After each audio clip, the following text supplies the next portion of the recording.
Hello दोस्तों, स्वागत है आप लोगों का हमारे इस चैनल पे एक बार फिर से। आज हम लोग कुछ और भी इंटरेस्टिंग चीज़ें जानने को बेताब हैं।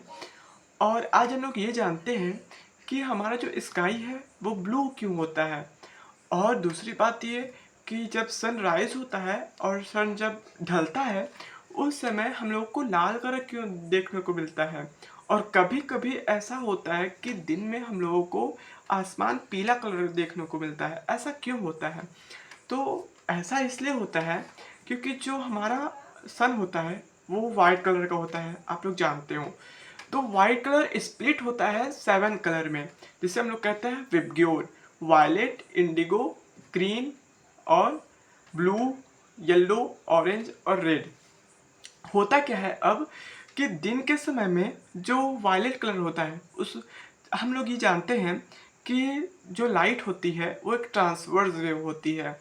अभी हम लोग ये जानते हैं कि लाइट एक ट्रांसवर्स वेव है, लेकिन अगर हम लोग ज़्यादा हायर क्लासेस में जाएंगे तब ये जानते हैं कि लाइट एक क्वांटम थ्योरी के हिसाब से ना ही वेव होता है और ना ही पार्टिकल होता है। लेकिन अभी हम लोग ये जानते हैं कि लाइट एक ट्रांसवर्स वेव है। अब होता क्या है कि जो वायलेट कलर होता है वो ऐसे ऐसे जाता है, उसका जो क्रस्ट और ट्रो होता है वो छोटा छोटा होता है, उसका वेवलेंथ भी बहुत छोटा होता है। वायलेट का, इंडिगो का, ब्लू का, इसका वेवलेंथ बहुत छोटा होता है, जिसके हिसाब से वो जो एयर के पार्टिकल्स होते हैं वो उससे टकरा जाते हैं। जैसे मान लीजिए एयर के पार्टिकल्स हैं, वो टकरा गए हैं, इससे टकरा कर डिफ्यूज रिफ्लेक्शन करते हैं जो कि हमारे आई में पड़ता है। और आई में जब ब्लू कलर पड़ता है तो हम लोग जब देखते हैं तो हम लोग को ब्लू कलर दिखाई देता है।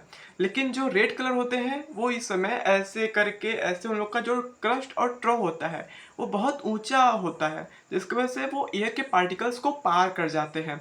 और इस कारण हम लोग को दिन में रेड कलर नहीं दिखता।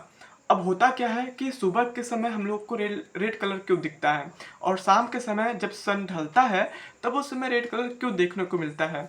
अब ये होता है कि सुबह जब सन उगता है तो वो हॉरिजन में आता है। हॉरिजन मतलब कि आकाश और पृथ्वी के बीच का रास्ता। उस समय सन के रेस को ज़्यादा डिस्टेंस ट्रेवल करना पड़ता है।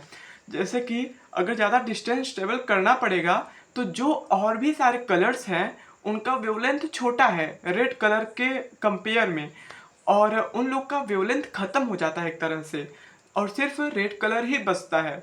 वेवलेंथ जिसका ज़्यादा होगा वही बचेगा और वही बचता है रेड कलर, जिसके लिए हम लोग को सुबह के टाइम रेड कलर देखने को मिलता है। और कभी कभार हम लोग को पीला कलर भी देखने को मिलता है। वो इसी कारण होता है कि जब पीला कलर बीच में हो जाता है और रेड कलर भी हम लोग को मतलब कि वो डिफ्यूज़ होकर कहीं और चला जाता है, उस समय हम लोग को येलो कलर देखने को मिलता है। और जैसे कि वो होता है ना, फॉग होता है कभी कभी, जैसे बहुत ज़्यादा कोहरा हो जाता है, उस समय हाँ रेड कलर ज़्यादा प्रीफर किया जाता है। क्यों? क्योंकि उसका वेवलेंथ बहुत बड़ा है और वो बहुत दूर तक विजिबिलिटी का हो सकता है उसका। मतलब कि हम लोग बहुत दूर रहेंगे लेकिन तब पर भी हम लोग रेड कलर को देख सकते हैं क्योंकि वेवलेंथ उसका ज़्यादा है, ट्रेवल वो ज़्यादा कर सकता है। समझ गए आप लोग? धन्यवाद।